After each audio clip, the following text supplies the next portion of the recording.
Hello guys, mag-washing muna tayo kay King Cab para presentable si King Cab pag ilabas natin. Maya-maya guys, mayroon na naman akong kunting i-share sa inyo tungkol kung paano kung halimbawa mag-overhaul kay King Cab. Pero bago ang lahat, mayroon muna akong batiin. Binabati ko si Christine Alvarez. Pasensya na ma'am, ngayon lang ako nakapag-post ulit. Kayo guys, kung mayroon kayong ipabati o ipa-shoutout o ipa-shoutout ang sarili ninyo, i-comment nyo lang sa comment section para aking babasahin. Sa mga bago pa lang nakapagbisita sa aking channel, sana naman po wag nyo naman kalimutang mag-like at mag-share at lalong-lalo na mag-subscribe. At huwag niyong kalimutang pindutin ang notification bell at pindutin ang all para lagi kayong updated pag mayroon akong bagong video. Okay? Thank you.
Hello guys, additional info lang guys tungkol kay King Cab guys.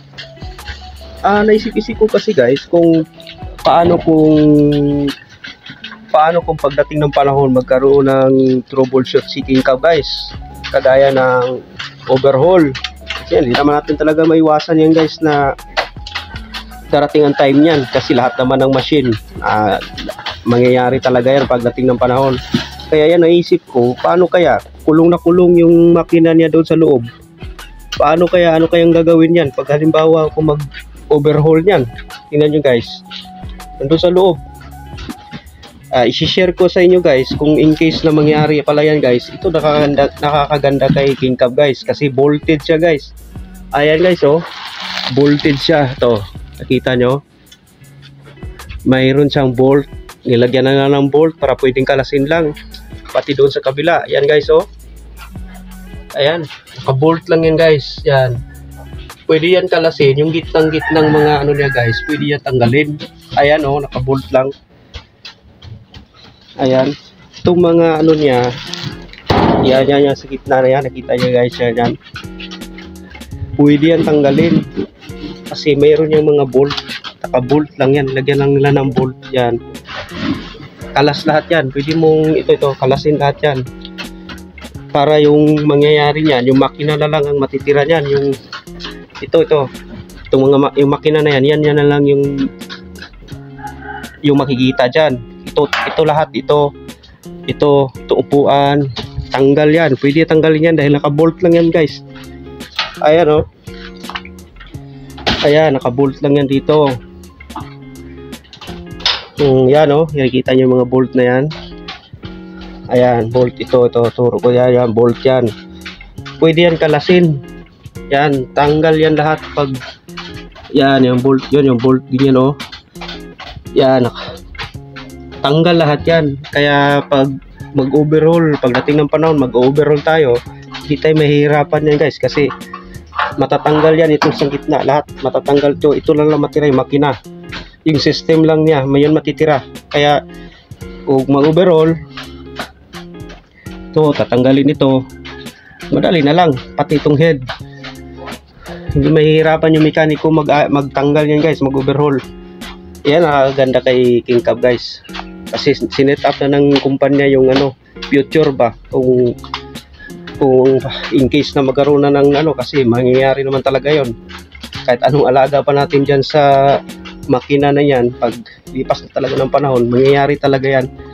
Kaya sinet up na ng kumpanya, advance na yung pag-iisip ng kumpanya guys. Pwede na tatanggalin yan lahat yan, kasi bolted lang yan. Ang matira, ito na lang. Itong makina, yan, iimbaw na yan, iimaw na lang yan dyan. Kitang-kita na yan dyan, kaya yung mekaniko pwede nang tumungtong dito, pwede na ito pangkakalasin yung mga bolt nyan, pwede na makapag-overhaul na yung mekaniko dyan guys, wala na sa gabal.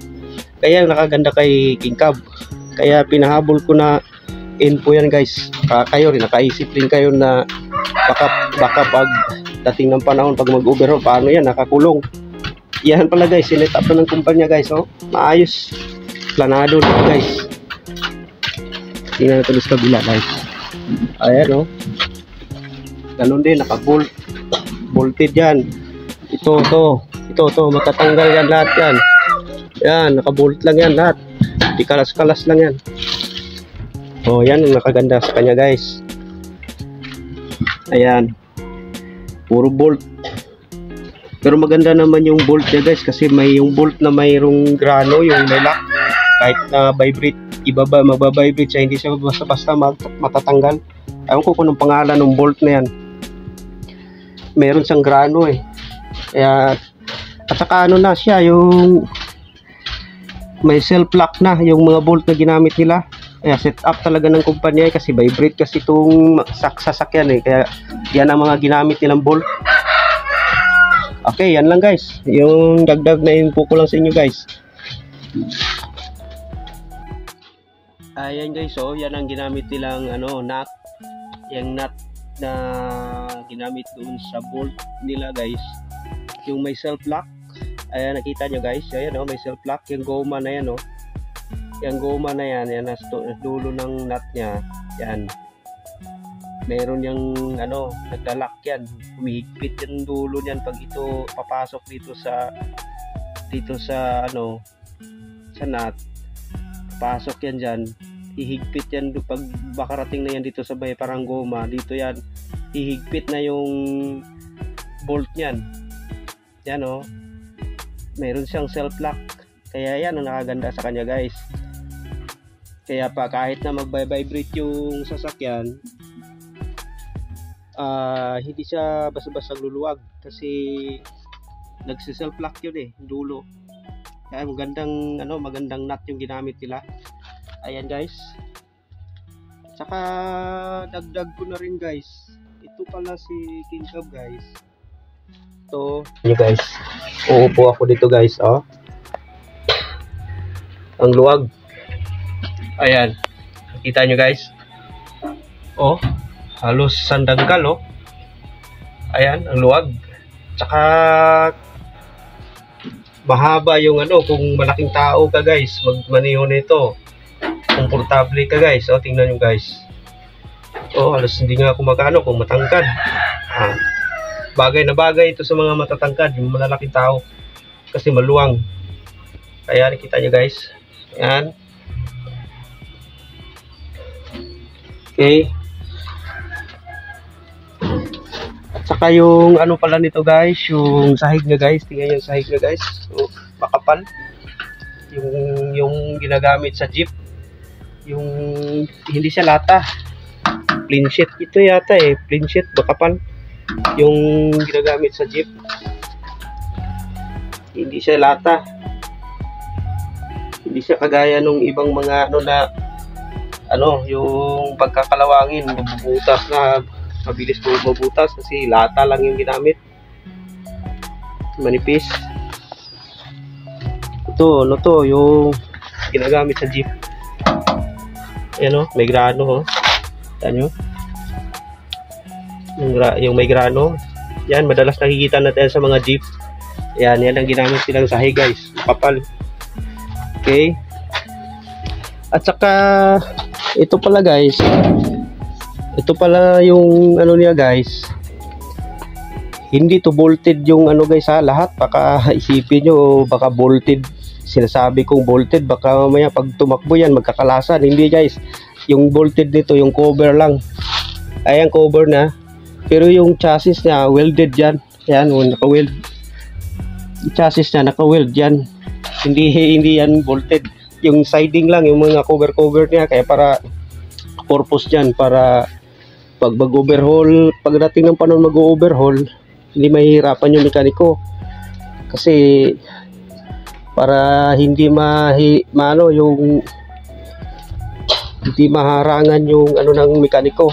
Kaya yan, sinadya talaga ng kumpanya yan na siguro na gawing bolted para hindi mahihirapan yung mekaniko. Ayun guys, kung kunting pakiusap sa inyo guys, kung sa palagay nyo nakatulong itong video ko ngayon, huwag nyo naman po sana kung pagkakaita ng like and share and subscribe para may pagpatuloy ko itong pag-update ng King Cab para may share ko rin sa inyo kung ano pa ang mga pagbabago o mga kakayanan nitong King Cab.